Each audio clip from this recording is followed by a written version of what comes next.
Македонија има важни задачи кои треба да ги исполни до овој самит. Најголемиот дел од нив веќе се завршени.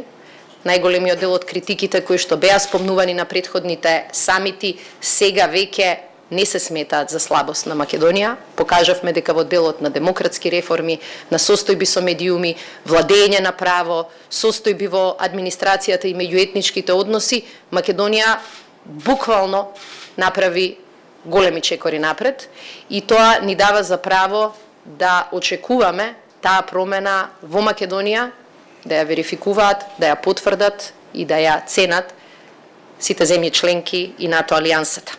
Ние се надеваме дека НАТО алијансата ќе ги препознае одлучната посветеност и цврстата политичка волја на владата и на мнозинството граѓани во Република Македонија за остварување на стратешкиот приоритет, а тоа е членство во НАТО алијансата, кој остана непроменет и во најтешките моменти и во најдлабоките кризи во кои што Македонија беше во минатото. Многу сум импресиониран од професионалните стандарди на вашата армија и тоа што тие го вложуваат во мисијата.